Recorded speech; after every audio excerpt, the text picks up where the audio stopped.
Bismillah, Assalamualaikum warahmatullahi wabarakatuh. Innal hamdalillah nahmaduhu wa nasta'inuhu wa nastaghfiruhu wa natubu ilayh wa na'udzu billahi min shururi anfusina wa min sayyiati a'malina. May yahdihillahu fala mudilla lahu wa may yudlil fala hadiya lahu.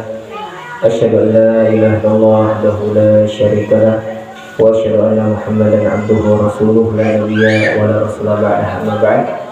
Qala Allahu ta'ala fi kitabihil karim, ya ayyuhalladzina amanu taqullaha haqqa tuqatih wa la tamutunna illa wa antum muslimun. Wa qala ta'ala, fa khalafa min ba'dihim khalfun adha'us shalah wattaba'us syahawat wa sawfa yalqawna ghayya illa man taba wa amana wa 'amila shalihan fa ulaika yadkhuluna al-jannata wa la yuzlamuna syai'a. Amma ba'd. Wa qala Rasulullah sallallahu alaihi wasallam, awwalu ma yuhasabu bihi al-'abdu yawmal qiyamah as-shalah. Amma ba'd. Kaum muslimin dan muslimat yang semoga dimuliakan oleh Allah Subhanahu wa taala. Alhamdulillah, kita memuji dan bersyukur kepada Allah pada kesempatan malam kali ini kita masih diberikan oleh Allah kesempatan untuk melaksanakan salah satu di antara bentuk ibadah kita kepada Allah, yaitu duduk di majelis ilmu yang kita berharap dengan ilmu yang kita cari, dengan ilmu yang saat ini kita sedang dengarkan, semoga Allah Subhanahu wa taala memberikan kita kemampuan untuk mengamalkan ilmu tersebut. Kemudian tak lupa bersalawat kepada Nabi kita Nabi Muhammad sallallahu alaihi wasallam, seorang nabi sekaligus rasul yang Allah utus untuk membimbing kita sebagai manusia untuk menuju jalan yang baik, ya, dari tempat yang gelap menuju tempat yang terang, dari jalan yang bengkok menuju jalan yang lurus, sehingga kita mengenal Islam sampai sekarang ini. Semoga Allah Subhanahu wa taala senantiasa memberikan keistiqomahan kepada kita dalam berpegang teguh terhadap agama yang dibawa oleh Rasulullah sallallahu alaihi wasallam. Insyaallah pada kesempatan malam kali ini kita akan sedikit membahas berkaitan tentang fikih salat billahi ta'ala. Salah satu di antara nasihat yang sangat luar biasa yang mungkin kalau kita abadikan, ini adalah salah satu di antara nasihat emas, ya, yang mana kalau kita taruh dan kalau kita simpan dan catat, ini merupakan nasihat yang penting.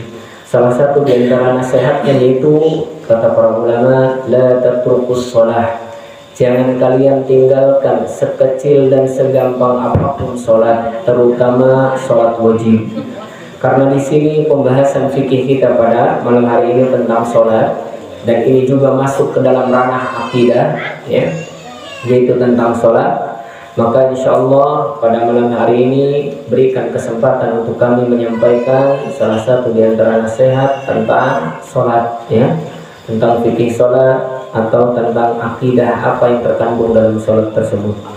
Salah satu di antara nasihat para ulama, terutama syekh kami, beliau mengatakan bahwasanya, ketahuilah wahai kaum muslimin, siapa saja yang meninggalkan sholat, maka sesungguhnya Allah Subhanahu wa ta'ala telah menjanjikan dan menyediakan untuknya 3 lembah yang ada di neraka. Jadi orang yang meninggalkan sholat, ternyata Allah sudah siapkan untuknya 3 lembah di neraka. Salah satu di antaranya namanya al-ghayy, ya, yang tadi disebutkan. Namanya al-ghayy sebagaimana kata Allah Subhanahu wa ta'ala, yaitu fa khalafa min ba'dihim khalfun adha'us shalah wattaba'us syahawat fa sawfa yalqawna ghayya.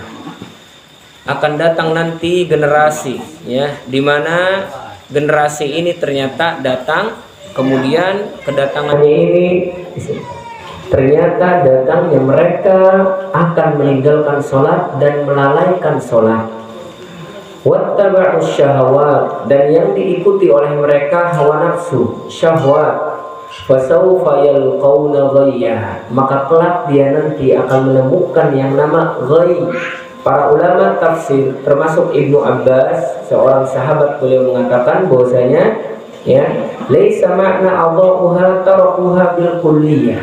Makna dari meninggalkannya atau melalaikannya bukan berarti meninggalkan seluruhnya, bukan. Ternyata nanti akan ada suatu kaum yang melalaikan sholat itu bukan semuanya. Jadi kalau meninggalkan sholat semuanya udah jelas, ya, sebagaimana hadis Rasul kekufuran. Tapi ini mah ada suatu kaum yang dia sholat mah sholat, tapi sholatnya kayak sholat Nabi Daud.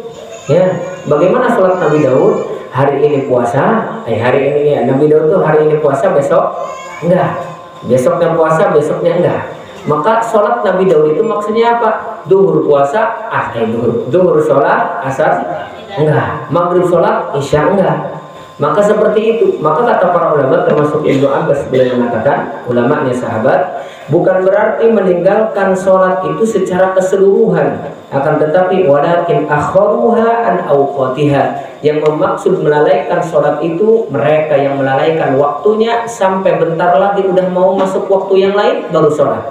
Astagfirullah, jangan maghrib can sholat asar.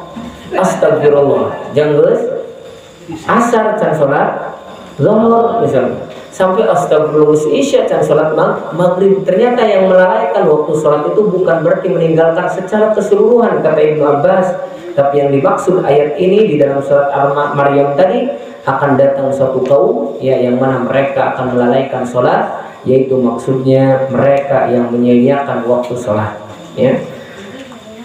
Kemudian ada yang mengatakan, ulama juga mengatakan innama adha'ul mawaqit. Jadi yang dimaksud melalaikan sholat itu melalaikan waktunya. Kan sholat itu ada waktunya, zuhur dari jam sekian jam sekian. Ini mah tidaklah sholat kecuali di waktu yang lain. Ya, zuhur sholatnya di waktu asar misalnya. Maka tidak boleh demikian. Jadi ghai adalah salah satu di antara nama lembah di neraka. Maka siapa yang meninggalkan sholat, melalaikan waktu sholat, maka dia akan disediakan oleh Allah yang namanya lembah yang disebut dengan ghai. Jadi inilah ancaman bagi yang melalaikan sholat dan meninggalkan sholat, diancam dengan 3 lembah. Yang pertama tadi al-ghai, al-wail. Wail ini banyak yang menafsirkan arti wail ini. Arti wail artinya apa? Celaka. Tapi ulama tafsir mengatakan al-wail maknanya salah satu di antara nama lembah di neraka, namanya wail. Makanya Allah Subhanahu wa taala menyebutkan wailul lil mutaffifin, celaka bagi orang-orang yang sholat. Maksudnya bagi yang meninggalkan sholat, untuknya lembah di neraka, yaitu namanya al-wail. Ya, namanya al-wail. Alladzina hum an sholatihim sahun. Siapa mereka? Mereka yang lalai dari sholatnya. Ya, ay ghafiluna anha mutahawinuna biha. Orang yang lalai terhadap sholatnya dan orang yang menganggap sepele perkara sholat. Makanya alhamdulillahnya Allah tidak pernah mengatakan alladzina hum fi sholatihim sahun. Ketika Allah menyebutkan wailul lil mutaffifin, celaka bagi orang yang sholat, yaitu orang yang lalai di dalam sholatnya. Alhamdulillah Allah tidak menyebutkan orang yang lalai di dalam sholatnya, tapi Allah menyebutkan alladzina hum an sholatihim sahun, yang mereka lalai dari sholat, bukan di dalam sholat. Kalau misalkan Allah mengatakan lalai di dalam sholatnya, waduh, kita makanya termasuk orang yang lalai. Allahu Akbar, kemana-mana pikiran, waduh, para baca jahitan hujan, ya. Allahu Akbar, astagfirullah, ayo poho, ya. Alhamdulillahnya Allah tidak mengatakan lalai di dalam sholat. Kalau misalkan Allah mengatakan orang-orang yang celaka itu orang yang sholat, yang mana yang di dalam sholatnya dia lalai. Kita semuanya termasuk ke dalam ayat ini kan. Tapi ternyata Allah menyebutkan, ya, yang mereka lalai dari sholat. Tadi yang jarang sholatnya kayak Nabi Daud atau semaunya misalnya, seperlunya, dan kalau lagi keburu. Alhamdulillah semoga kita bukan termasuk orang-orang yang diancam oleh Allah Subhanahu wa taala dalam Al-Qur'an. Kemudian yang selanjutnya ternyata diberikan nama juga apa? Yang ketiga, sakor. Orang yang meninggalkan sholat ternyata diancam oleh Allah dengan lembah. atau nama neraka. Salah satu diantaranya itu sakor. Jadi kalau ada namanya sakor ganti. Ya, kalau ada namanya sakor dan ganti. Ya, tapi kalau pakai sod nggak apa-apa, soccer. Bukan soccer bola ya. Soccer, pakai sod. Kalau pakai sin, fa, ro itu artinya neraka, sakor. Tapi kalau pakai sod itu artinya kelam. Ya. Maka apa? Maka akan disediakan oleh Allah yang disebut neraka sakor, sebagaimana kata Allah dalam Al-Quran, orang yang meninggalkan sholat ini ditanya oleh Allah, ma salakakum fi sakor, apa yang menyebabkanmu masuk neraka sakor. Kemudian jawaban orang yang masuk ke neraka itu, dia mengatakan, qalu lam naku minal musallin, dulu aku tidak pernah menjadi orang-orang yang sholat. Ya, aku tidak pernah sholat. Ya, aku melalaikan sholat, menganggap sholat itu ya sepele. Ya, maka diancam oleh Allah dengan neraka sakor. Walam nakunu ta'imul miskin, dan kami tak pernah memberikan fakir miskin makan. Bersedekah itu berat. Kayaknya heman, nggak mau ngasih orang lain, pengennya dimakan sendiri aja. Maka tidak boleh. Wa kunna nakhudu ma'al khaidin, dan kami selalu duduk bersama orang-orang yang selalu lalai. Ya, jadi sukanya duduk bersama orang-orang yang lalai. Ya, punten duduk bersama orang-orang yang sukanya main gapleh, sukanya main minum-minuman keras, sukanya maksiat dan yang lainnya, hobinya bersama orang seperti itu. Nanti orang-orang ketika di akhirat menanyakan, kenapa engkau masuk neraka sakor? Salah satu jawabannya, saya tidak pernah sholat, saya tidak pernah memberikan sedekah kepada fakir miskin, dan saya selalu duduk bersama orang-orang yang selalu melakukan maksiat. Dan aku diam pada saat itu, bahkan nimbrung pimeluan, ya, ngikut-ngikutin, ya. Wa kunna nakadzibu biyaumiddin, dan yang paling parahnya kami tak percaya hari akhirat. Kami nggak percaya hari akhirat, nggak ada hari kiamat. Ya udah, kalau kita meninggal mau jadi tulang belulang, mau jadi apa lagi?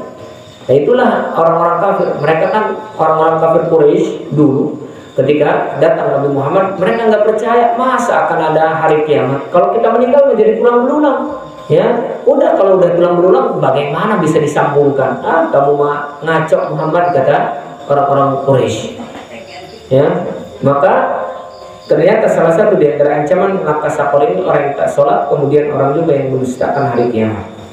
Hatta atana yakin, sampai datang keyakinan pada kita ternyata benar.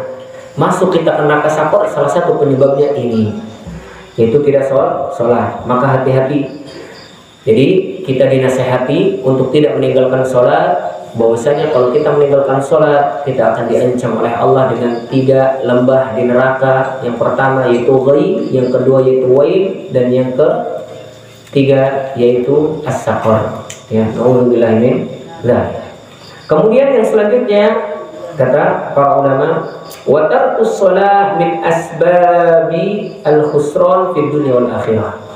Ternyata meninggalkan sholat itu adalah sebab rugi dunia dan akhirat. Ternyata sholat itu, ya, kalau ditinggalkan kerugiannya dunia dan akhirat. Maka jangan pernah meninggalkan sholat, karena sholat itu rukun keberapa? Rukun kedua. Ya, rukun kedua. Pertamanya apa? Pertamanya lain putur lah, sholat maka dua. Biasanya gitu lah. Kemana? Sholat maka dua, ya, putur lah orang. Tapi yang kedua adalah syahadat. Ya, yang pertama syahadat, yang kedua adalah sholat. Maka sholat adalah salah satu di antara sebab kita beruntung dunia dan akhirat. Meninggalkannya sebab celaka dunia dan akhirat. Sebagaimana kata Allah Subhanahu wa taala, ya ayyuhalladzina amanu la tulhikum amwalukum wala auladukum an dzikrillah. Wahai orang-orang yang beriman, jangan membuatmu celaka, jangan membuatmu binasa harta-hartamu, anak-anakmu dari mengingat Allah. Yang dimaksud mengingat Allah di sini as-shalah. Dzikrullah artinya as-shalah. Terkadang Allah menyebutkan zikrullah atau makna salat itu dengan zikrullah. Sebagaimana kata Allah Subhanahu wa taala, ya, tentang salat Jumat, Fa idza nudiya lis-sholati min yaumil jumu'ati fas'au ila dzikrillah, ya. Jadi jangan melalaikan kamu, jangan membinasakanmu, jangan menghancurkanmu, harta-hartamu, perniagaanmu, bisnismu, usahamu, pekerjaanmu, ya, dan anak-anakmu dari siapa? Dari sholat, dari mengingat Allah. Wa may yaf'al dzalika fa ulaika humul khasirun. Siapa yang melakukan demikian, yang dibuat celaka oleh siapa? Yang dibuat celaka oleh harta dan oleh anak-anaknya, maka dia akan mendapatkan kerugian. Jadi inilah sebab, ya, diantara orang yang rugi dunia dan akhirat, yaitu ketika meninggalkan sholat. Wa qala al-mufassirun al-muradu bi dzikrillahi fi hadhihi al-ayah as-salawatul khamsah. Yang dimaksud oleh para ulama tafsir, ya, tentang zikir di sini maksudnya sholat 5 waktu. Jangan terlalaikan dari kalian, jangan dilalaikan oleh harta dan oleh anak-anak kalian, ya. Kaum muslimin dan muslimat yang semoga dimuliakan oleh Allah Subhanahu wa taala, pun demikian itu di dunia. Jadi dunia kita akan mendapatkan kerugian kalau kita meninggalkan sholat. Karena kata Allah dalam Al-Quran, salah satu di antara sebab rizki diberikan oleh Allah yaitu ketika kita menjaga sholat. Apa kata Allah dalam Al-Quran? Wa'mur ahlaka bis-sholat wastabir 'alaiha la nas'aluka rizqan nahnu narzuquk. Allah berfirman bahwasanya, kata Allah, perintahkan keluargamu sholat, sabar ketika melakukan itu, kuatkan dirimu ketika melakukan itu. La nas'aluka rizqan, aku tak minta rizki darimu, kata Allah, tapi aku yang memberikan rizki kepada kalian. Maka kalau kita ingin dimudahkan rizkinya, kerjakan sholat, jangan ditinggalkan. Kemudian kalau kita meninggalkan sholat, celakanya di akhirat apa?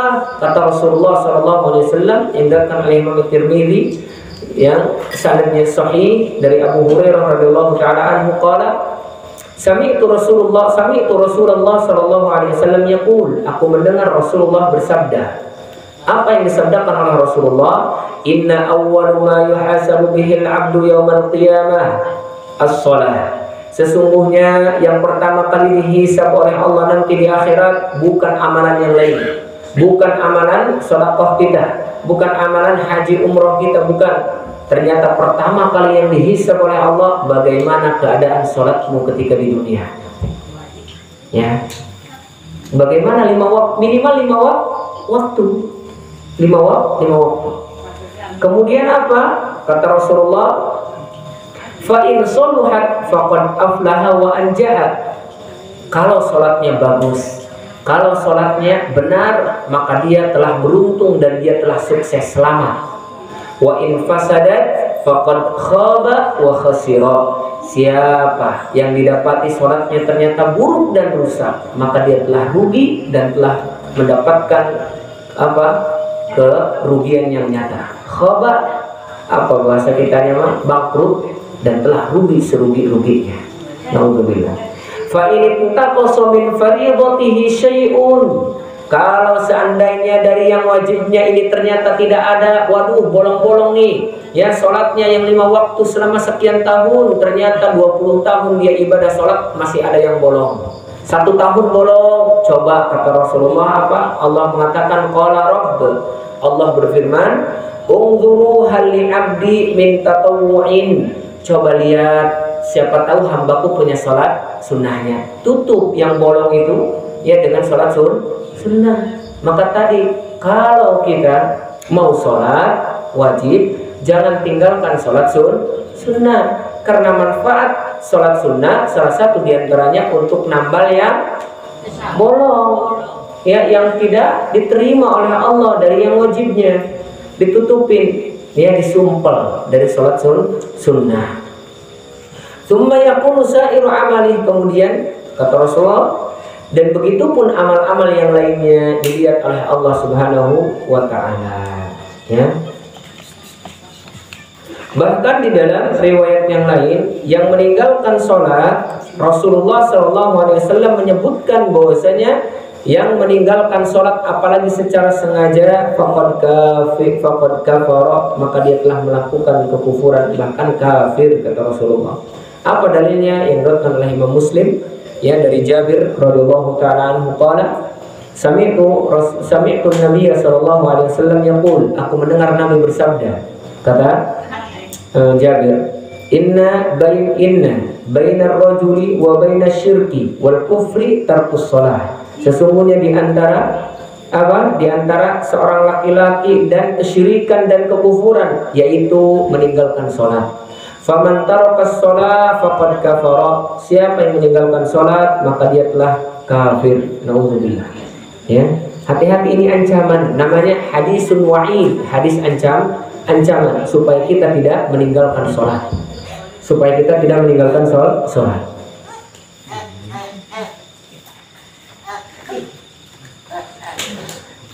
Makanya di dalam riwayat yang lain bahwasanya para sahabat mengatakan karena ashabu Muhammadin sallallahu alaihi wasallam ya la yarawna syai'an minal a'mali tarkuhu kufrun ghairu shalah.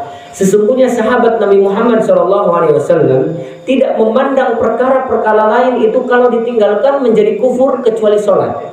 Jadi kalau ditinggalkan sedekah enggak jadi enggak jadi kufur. Kalau kita meninggalkan haji, meninggalkan umrah, zakat tidak kita tunaikan, tidak menjadi kufur. Tapi kalau sholat, ya statusnya atau dianggapnya telah melakukan kekufuran. Makanya para sahabat Nabi itu tidak melihat perkara lain kalau ditinggalkan menjadi kufur kecuali sholat. Maka jangan pernah kita menyepelekan sholat. Ini ancaman dari Rasulullah SAW. Umar bin Khattab radhiyallahu taala anhu, beliau mengatakan, ya, ketika Umar bin Khattab ditusuk, ditusuk dari belakang, ya, ditikam.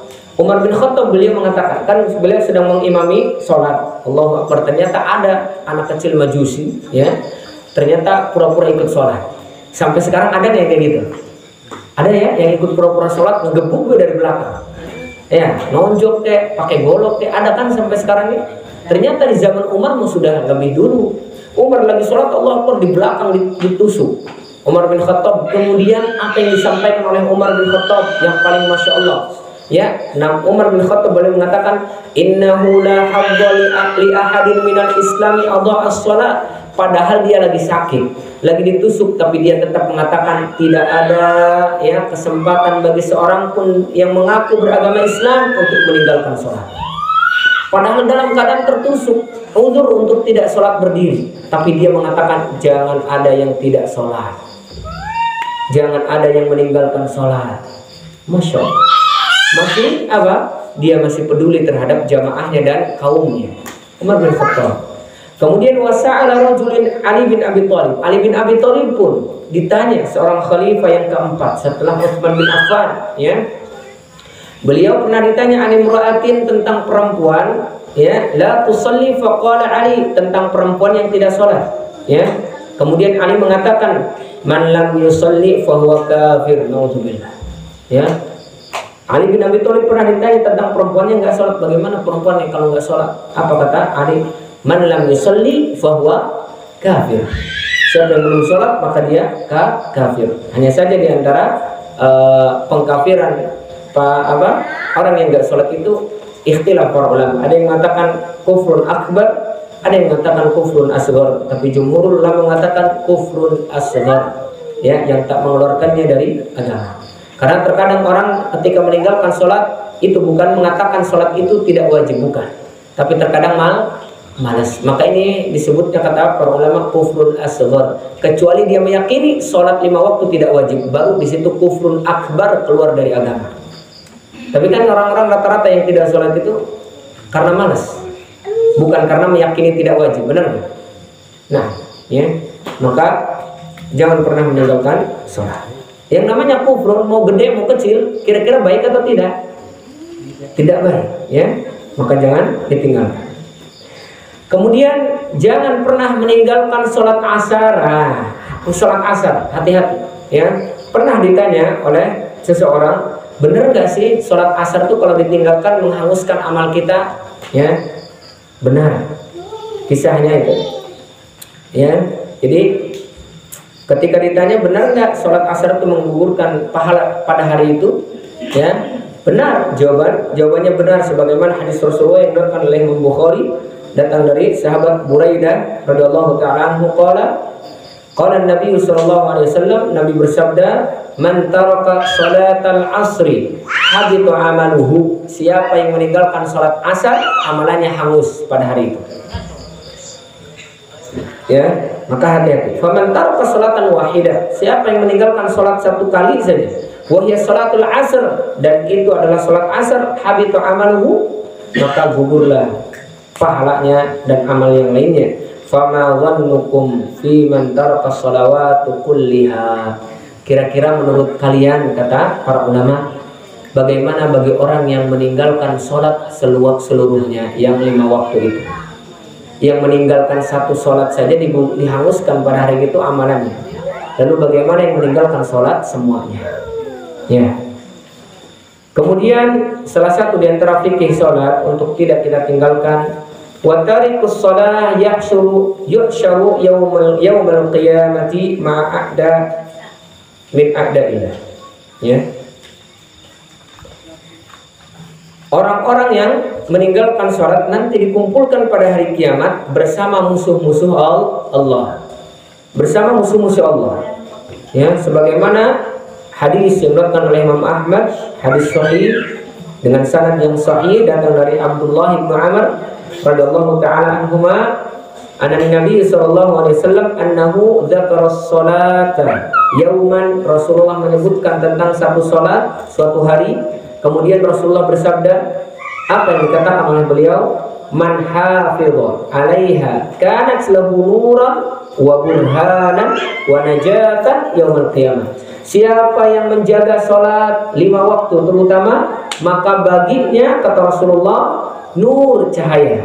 Ingat, kita itu di akhirat nanti tidak diberikan cahaya kecuali hanya sedikit.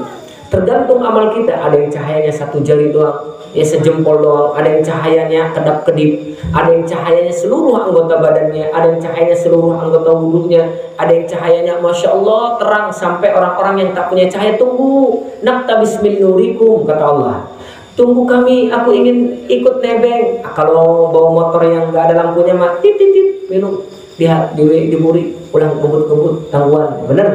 Di akhirat pun demikian, bagi orang yang tak punya cahaya nanti mengharapkan kemana? Mengharapkan cahaya dari orang lain. Tapi apa? Tapi ternyata tidak bisa. Ya, tapi ternyata tidak bisa. Maka dari itu, orang yang dia menjaga sholat pasti diberikan oleh Allah cahaya, nur, artinya cahaya. Ya, nur, cahaya artinya. Ya. Kemudian burhan, apa burhan? Apa arti burhan? Burhan itu artinya hujjah, penolong. Jadi kita punya alasan di hadapan Allah, kami sudah sholat. Ya. Makanya yakunu burhan yaumil qiyamah, jadi alasan kita di hadapan Allah dan jadi penolong buat kita di hari kiamat, wa najatan, dan keselamatan pada hari kiamat, ya. Ketika kita menjaga atau melakukan menjaga sholat. Wa man lam yuhafid 'alaiha, dan siapa yang tidak menjaga sholat itu 5 waktu, lam yakun lahu nurun, maka tidak akan diberikan kepadanya cahaya, wala burhanun, tidak akan diberikan hujjah dan alasan untuknya, wala najatun, tidak akan diberikan keselamatan. Wa kana yaumal qiyamah ma'a qarun. Ingat, orang yang tak sholat nanti dibangkitkan pada hari kiamat ma'a qarun, bersama siapa? Qarun. Ya, Qarun. Kenal? Ya. Kenal ya? Qarun? Enggak kenal. Yang orang doang. Ya. Qarun disebutkan oleh Allah, ya, salah satu di antara Qarun itu orang yang Masya Allah, ketika dia dalam keadaan miskin luar biasa, doanya itu selalu dipanjatkan setiap hari. Bacaan Tauratnya itu paling merdu. Ya, jadi orang-orang mendengar Taurat itu enak, nyaman gitu. Tapi ternyata ketika diuji oleh Allah dengan kenikmatan, sombong. Akhirnya dibalikkan oleh Allah, dikubur hartanya semua. Maka Qarun dan orang yang meninggalkan sholat maka dibangkitkan nanti pada hari kiamat bersama Qarun. Wa Fir'aun, dan bersama Fir'aun. Kemudian wa Haman, dan bersama Haman. Nah, ini 3 generasi yang sama. Ya, generasinya Nabi Musa, Qarun, Fir'aun, Haman, kanu min qaumi Musa. Mereka bertiga ini termasuk kaumnya Nabi Musa. Mereka itu zalim semua. Fir'aun karena apa? Karena kerajaannya, kedudukannya.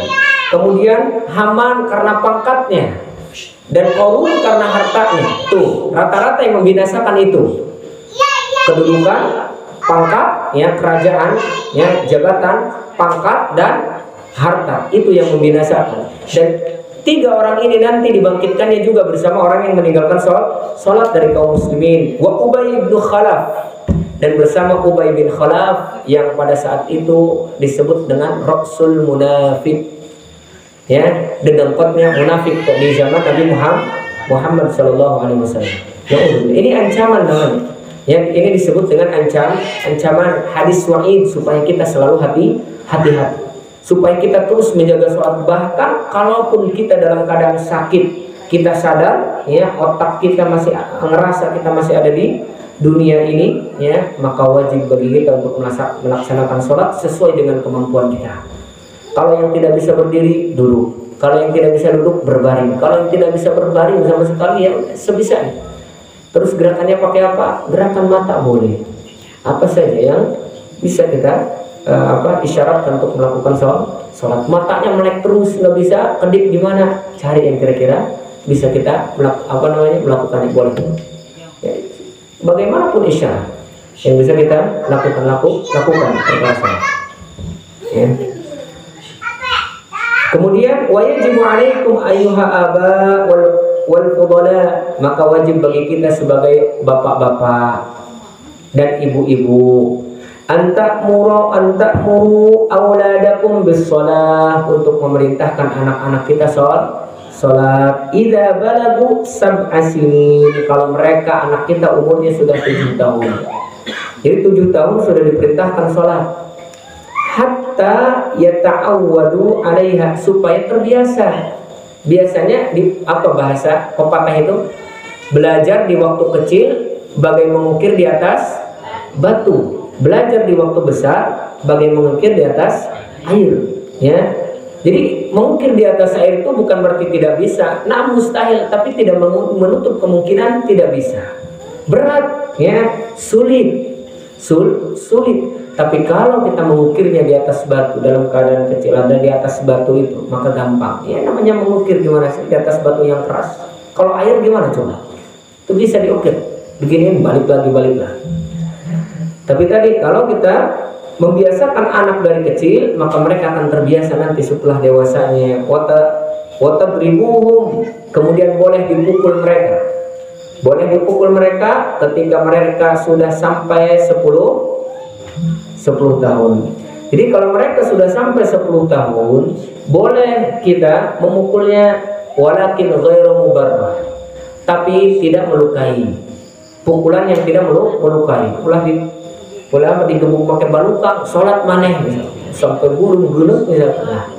Ya, tapi apa? Perintahkan sintre misalkan, ya. Atau pukul yang kira-kira apa? Yang tidak menyakitkan dan tidak membekas, ya.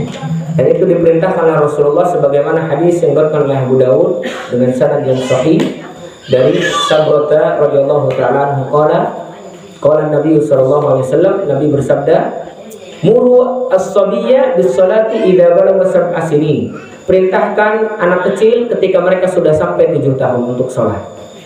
Wa idza balagha 10 sinin, kalau mereka sudah sampai 10 tahun, fadribuhu 'alaiha, maka silahkan pukul, boleh. Tapi tidak menyakiti dan tidak membekas, melukai, ya. Maka inilah perintah untuk kita mengajarkan anak-anak kita sebagai bapak dan ibu, ya, untuk memerintahkan anak untuk sholat.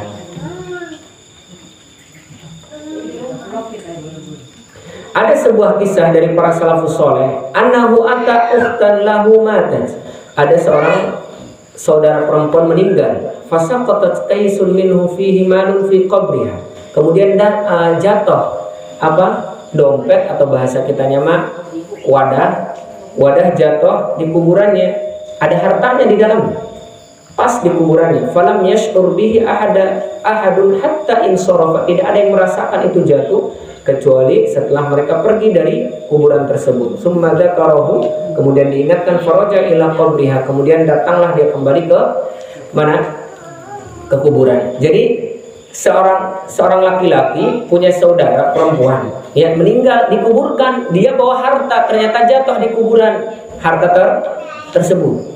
Ya, tidak ada yang tahu kalau hartanya itu jatuh di kuburan kecuali ketika sudah pada pergi baru ingat, saya tadi bawa duit nih di wadah, di kantong, di wadah, kok nggak ada, mana ya, diingat-ingat, ternyata baru ingat, terakhir saya ingat itu saya pegang ada di kuburan saudari saya. Akhirnya dia kembali ke kuburan saudarinya, ke kuburan tetehnya atau adik perempuannya. Fanabasyahu ba'da ma insarfan nas, kemudian setelah pergi manusia dikeduk kembali ke kuburan.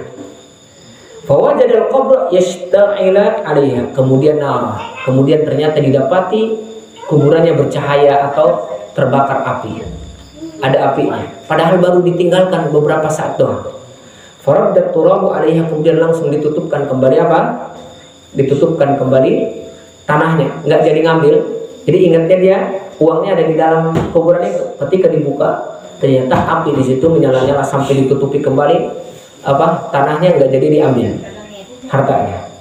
Faraja'a ila ummihi baqiyan hazinan, kemudian dia pulang kepada ibunya sambil sedih, sambil menangis. Ya, ibu, harta saya. Tapi ternyata yang ditangisi bukan hartanya, ternyata. Nanti kita dengar. Qalat wa mas-su'aluka anha, ketika ditanya, ya amma, wahai ibuku, akhbirini an ukhti. Ternyata yang menjadikan menangis itu bukan karena hartanya jatuh, bukan. Tapi dia mengatakan, wahai ibuku, coba beritahu sih, itu teteh saya, adik perempuan saya, gimana ketika hidup di dunia? Coba beritahu kenapa itu. Wa makanat ta'mal, apa yang dia lakukan ketika di dunia? Kata adiknya ini, atau kata saudara laki-lakinya ini. Kemudian qalat wa ma su'aluka anha, pertanyaan apa kamu tentangnya? Apa yang dimaksud kamu tentangnya? Apa yang menjadikan kamu bertanya kayak gitu? Kenapa nanya kayak gitu? Kata ibunya, ya ummi, ra'aitu qabraha yashta'ilu 'alaiha nara. Aku melihat di kuburannya itu bercahaya tapi ada apinya. Cahaya itu bukan cahaya lampu seperti ini, bukan, tapi menyala karena api. Kemudian apa? Qalat fabakitu, kemudian aku menangis.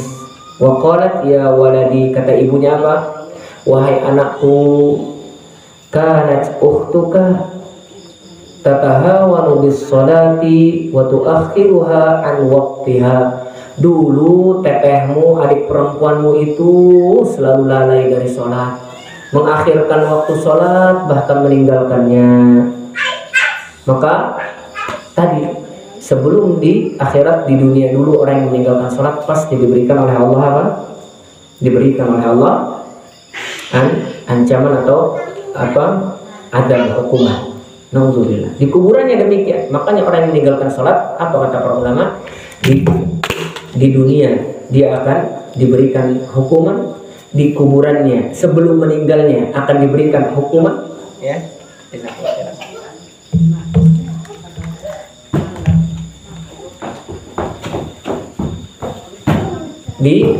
Di dunia diberikan hukuman, sebelum meninggal sakratul maut diberikan hukuman oleh Allah, disulitkan hukumannya, ya. Kemudian di kuburannya diberikan hukuman oleh Allah, tadi dibakar, ya, di ini dan di itu. Kemudian di mana? Di padang mahsyarnya nanti ketika dibangkitkan pun disulitkan oleh Allah, dan nanti diancam oleh Allah masuk neraka. Nauzubillah. Maka hati-hati perkara sholat tidak boleh kita lalaikan. Berat memang, tapi mudah.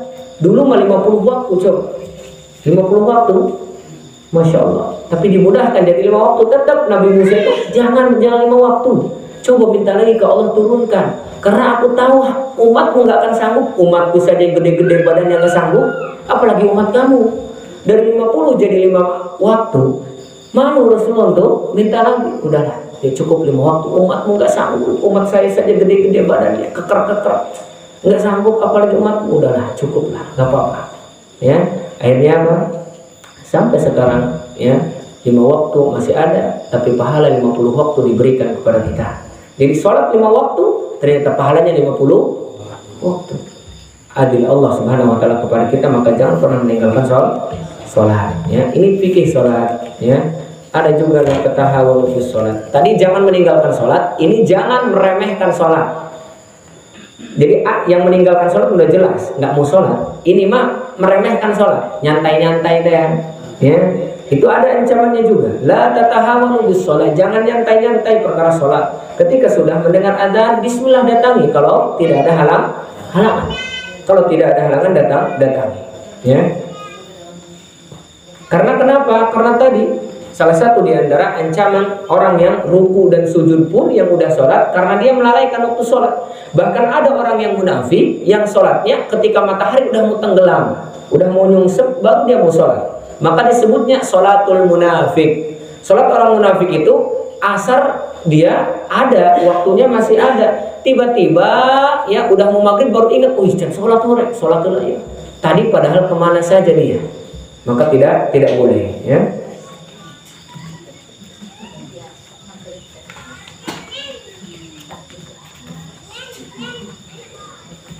Jadi jangan meremehkan waktu atau jangan meremehkan sholat ya. Itulah salah satu di antara keutamaan atau fikih sholat. Insyaallah nanti kita membahas pertemuan selanjutnya berkaitan tentang akidah biidznillah ta'ala. Dan ini pun termasuk fikihnya dan akidahnya. Di sini kita harus meyakini, Ustaz, kenapa sholat itu kan harus gini apa faedahnya? Secara logika nggak ada manfaatnya. Nah, itu disebut dengan akidah, keyakinan kita kepada Allah. Ini perintah Allah. Kita diperintahkan ruku sujud kepada Allah Subhanahu wa taala dengan apa yang diperintahkan oleh Allah. Maka walaupun tak masuk akal, ngapain kayak gini setiap 5 waktu. Setan itu pintar. Awalnya memikir dulu, oh iya ya, kenapa kayak gitu ya? Akhirnya nyari tahu dulu, akhirnya naudzubillah nggak mau sholat. Akhirnya apa? Ada pepatah, yang sholat aja masuk neraka, wailul lil musallin. Ya, mending nggak sholat sekalian kan?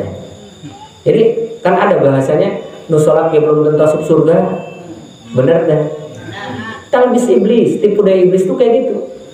Tipu daya iblis itu tadi dibuat manusia itu mesti jojong wae sholatnya, sholat di mulai mentak masuk surga ya belum tentu masuk surga. Ya, nutus sholat belum tentu masuk neraka, jangan masya Allah. Kalau seandainya yang sholat itu belum tentu masuk surga, kamu sholat, ya. Jadi itu tablis iblis gitu seperti itu, ya gampang menipu daya. Jadi iblis mah sampai sekarang pun masih punya MOU dengan Allah. MOU-nya apa? Akan aku sesatkan manusia sampai hari kiamat. Fa'angzir, ya, angzirni ila yaumi yub'atsun, ya Allah, tangguhkan aku hidupku sampai hari kiamat. Sampai hari kiamat akan aku sesatkan mereka, ya, dari jalanmu kecuali hamba-hambamu yang soleh.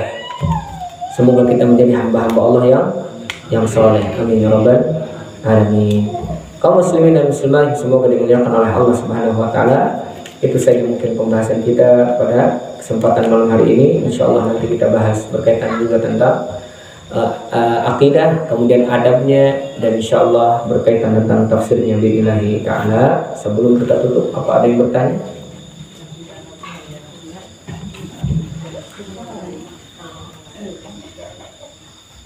Gak hujannya gak gede ini mah tadi ya? Gak gede jadi kita ada nyemprot. Hah? Nyiram tanggul. Tidak ada yang bertanya? Ibu-ibu, bapak-bapak?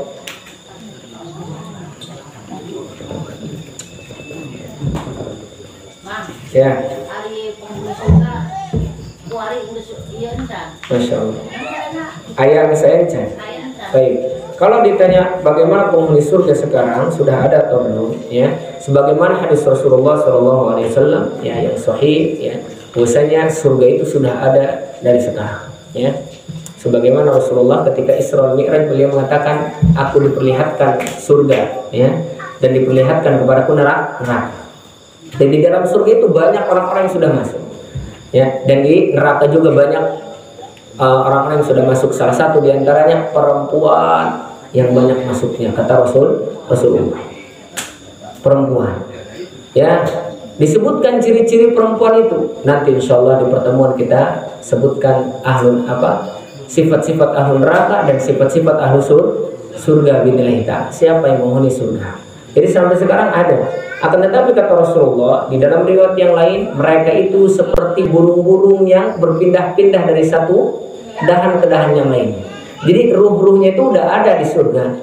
Ya, tapi seperti burung-burung, belum dengan jasadnya. Jadi masih tek-tek gitu, seperti burung yang berpindah di dalam riwayat. Iya, belum resmi. Kan nanti akan ada yaumul hisab. Ya.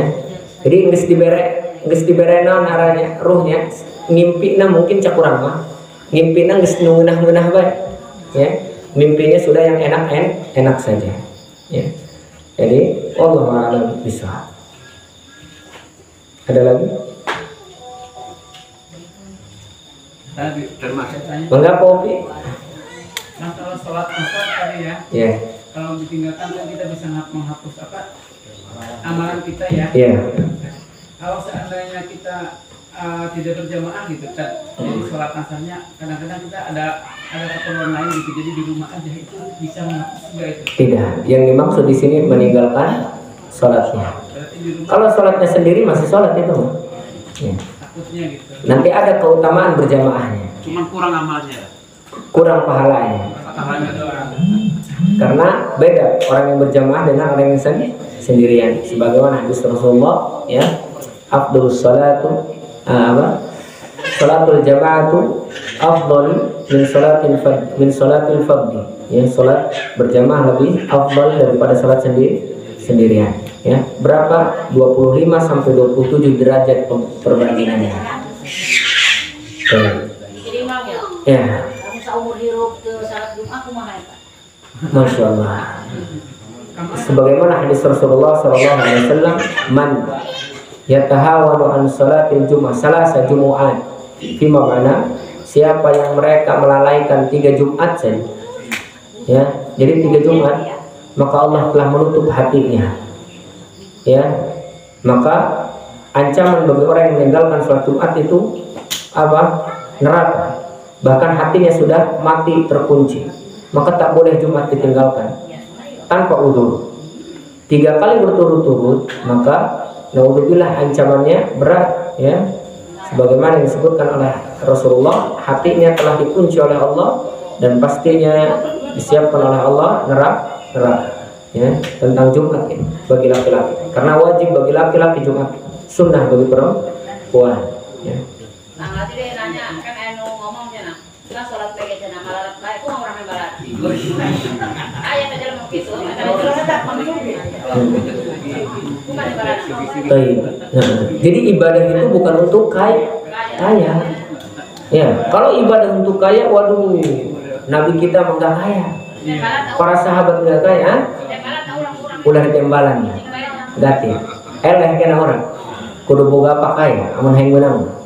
Ya. Masalah dunia. Jadi ibadah itu bukan untuk memperkaya diri, bukan. Ya.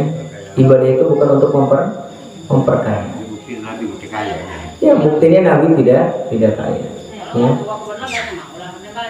Kenapa?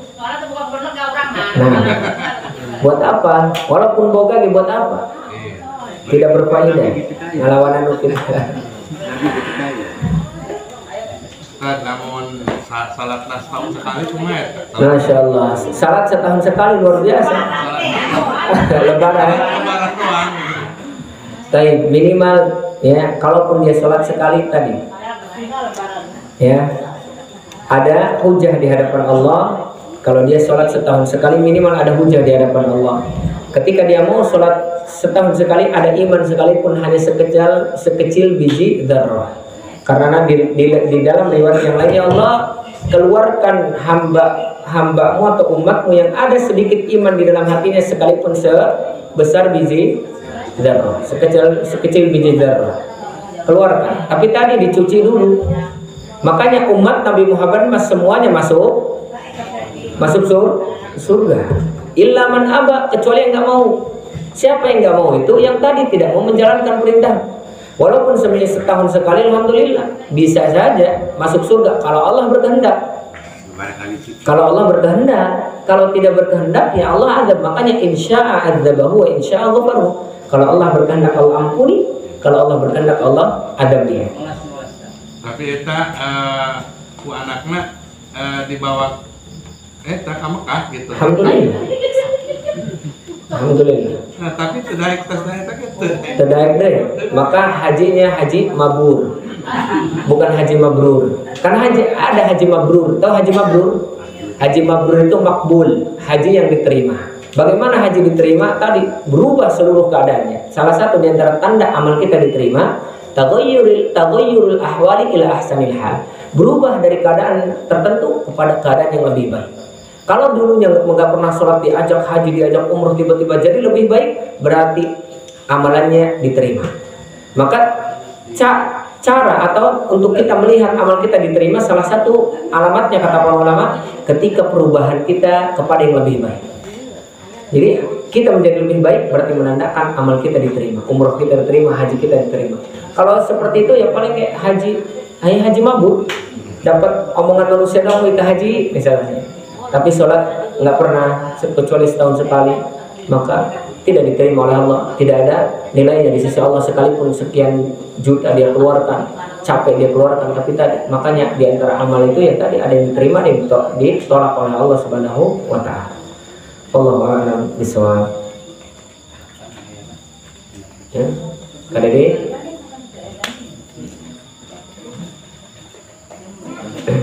Penutupan ya.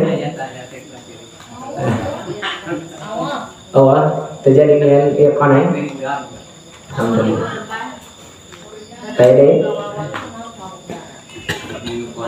Syafaqullah syafaqana aja.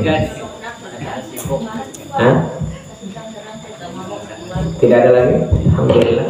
Semoga kita dijadikan oleh Allah ya orang-orang yang mendirikan sholat sebagaimana doanya para nabi dan rasul. Beliau mengatakan Rabbi ja'alni muqimas sholat wa min dzurriyyati. Semoga Allah menjadikan kita termasuk orang-orang yang selalu mendirikan sholat, dan keluarga kita, anak-anak kita, keturunan-keturunan kita selalu menjadikan sholat ya sebagai tujuan utamanya dalam kehidupan dan tidak pernah meninggalkan sholat. Ini doa jangan pernah tinggalkan ya, supaya kita menjadi hamba orang yang selalu sholat. Rabbi ja'alni muqimas sholati wa min dzurriyyati.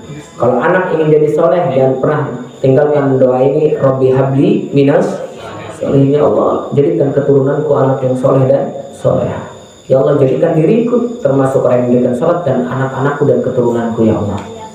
Doakan itu terus, atau doa kita panjatkan itu terus kepada Allah setelah kapan saja waktu mustajab ya, di waktu safar, waktu antar adzan dan iqamah, waktu turun hujan, doa itu ya minta kepada Allah supaya kita menjadi hamba-hamba yang soleh. Amin ya rabbal alamin. Aqulu qouli hadza fastaghfirullah li wa lakum wa li sa'iril muslimin wal muslimat min kulli dhanbin wa khati'ah fastaghfiruhu innahu ghafurur rahim. Subhanakallahumma wa bihamdika asyhadu an la ilaha illa anta astaghfiruka wa atubu ilaik. Assalamualaikum warahmatullahi wabarakatuh.